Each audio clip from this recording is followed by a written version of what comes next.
लेकिन आप पाकिस्तान की बात कर रहे हैं तो थोड़ा सा मैं इस तरफ भी आपकी तवज्जो डालूंगी कि पाकिस्तान की फॉरेन पॉलिसी और डिप्लोमेसी तो इस वक्त बड़ी पीक पे चल रही है, और उसके बाद फिर मैं आपसे ये भी पूछना चाहूँगी कि अफगानिस्तान के साथ हमारे जो इश्यूज चल रहे हैं उनके बारे में भी आप थोड़ा बताइएगा। देखिए जी, यू आर राइट। इस वक्त from a foreign policy standpoint we are in, हम एक सेंटर स्टेज पे हैं।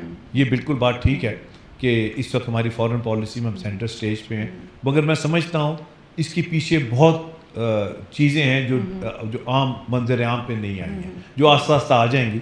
उससे हमें पता चलेगा कि हम क्यों सेंट्रल स्टेज पे हैं।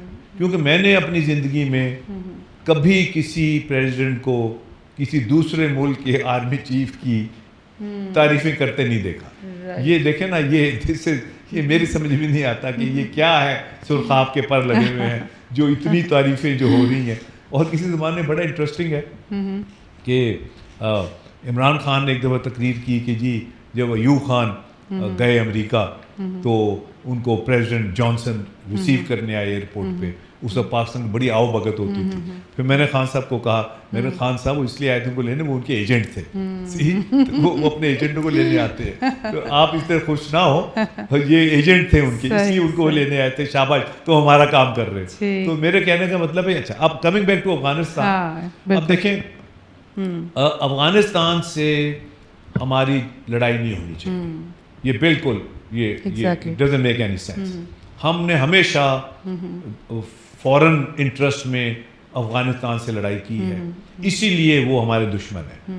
हालांकि हमने उनकी मदद भी की है, हमें नुकसान भी हुआ, हम हर तरीके से हमने फॉरेन इंटरवेंशन के अगेंस्ट उनकी मदद की, रेफ्यूजीज को रखा, मगर हमने हमेशा एक्सटर्नल जो एलिमेंट्स थे, जो एक्सटर्नल फोर्सेस थी, उनके कहने पे अफगानिस्तान में ऑपरेट किया। ये नहीं होना चाहिए। वो हमारे भाई हैं, हमारे ब्रदर्स इन फेथ हैं, उनके साथ मिलके हमें आगे चलना चाहिए। और अगर ये नहीं हम कर सकते तो हमें आइसोलेशन होनी चाहिए। जो हमने फेंस बनाई है, $560 मिलियन की फेंस हमने बनाई, हम उस फेंस को दफा क्यों नहीं कर सकते? Why is that fence impregnable? क्यों लोग इस फेंस को क्रॉस करके आते हैं? कश्मीर में तो उन्होंने फेंस बना ली है और उन्होंने रोक ली है क्रॉस बॉर्डर टेररिज्म। हम क्यों नहीं इस फेंस को रोक सकते? क्या वजह है? कोई वजह तो है कि ये जो फेंस हमने बनाई है अफगानिस्तान के साथ, ये क्यों यहाँ ये लोग क्रॉस कर? अफगानिस्तान भी यही कहते हैं, वो भी यही कहते हैं। देखिए अफगानिस्तान जो है वो अगर हिस्टोरिकली आप देखें, वो काबुल ने कभी भी पूरे अफगानिस्तान पे हुकूमत नहीं की। अब काबुल जो है वो सारे अफगानिस्तान में कंट्रोल नहीं कर सकता। हमें अपनी फेंस को फोर्टिफाई करना है और काबुल के साथ बैठ के मिल के इस मसले का हल ढूंढना है। ये लड़ाई झगड़े से मसले का हल नहीं निकलता मेरे नज़दीक। बिल्कुल ठीक कह रहे हैं आप। मैं भी ये लिखती रही हूँ इस बात पे, और मैं ये कहती हूँ कि पाकिस्तान के जो काउंटर टेररिज्म की एक्सपीरियंस पाकिस्तान और मतलब हमारी फोर्सेस को और प्लस हमारी पुलिस को बहुत ज़्यादा एक्सपीरियंस है, और हमने अपने मुल्क में काफ़ी हद तक उसको कंट्रोल किया है। तो अब हमें चाहिए था कि जैसे ही अफगानिस्तान आज़ाद हुआ तो हम उनके साथ एक कोलैबोरेशन करते, जैसे Israel is collaborating with India on counter terrorism के, तो हमारे कश्मीर में क्या हो रहा है उसको हम चल के वो करते। तो हमने क्यों नहीं अफगान गवर्नमेंट के साथ बैठकर उनको बताया कि ठीक है, आप लोगों के पास रिसोर्सेज नहीं है, आप लोग एक्सपर्टीज़ नहीं है, तो we will do it for you.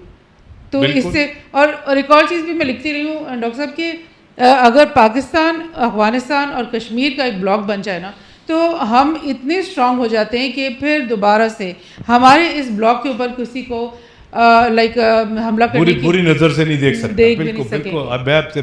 बिल्कुल मैं आपसे बिल्कुल मुत्तफिक हूँ। सिर्फ मसला ये है कि हम फॉरेन फ़ोन कॉल्स के इंतज़ार में रहती है हमारी हुकूमतें, लोग नहीं, हुकूमतें फॉरेन फ़ोन कॉल्स की उस पे रहती हैं, उनकी बैक एंड कॉल पे रहती हैं। खाम खा हम लोग उनके एजेंडे पे काम करते हैं। कभी उनके लिए हम वो तालिबान की फोर्स बनाते हैं, फिर उनके कहने में उस तालिबान फोर्स से हम लड़ने लग जाते हैं। तो ये नहीं होना चाहिए, ये बहुत गलत, ये बिल्कुल गलत है। हमें अपने नेशनल इंटरेस्ट में काम करना चाहिए। National interest should come first, see, और everything else should be second. ठीक, दूसरा ये है कि जो इस वक्त डिविजन्स हैं मुल्क में, ये भी नहीं होनी चाहिए। अब कौम को यूनिफाई करने का वक्त है। डंडे से आप हुकूमत नहीं चला सकते, डंडे से कोई देर पा सोल्यूशन नहीं हो सकता। तीसरी बात ये है कि कॉन्स्टिट्यूशन को सीरियस नहीं लिया जाता।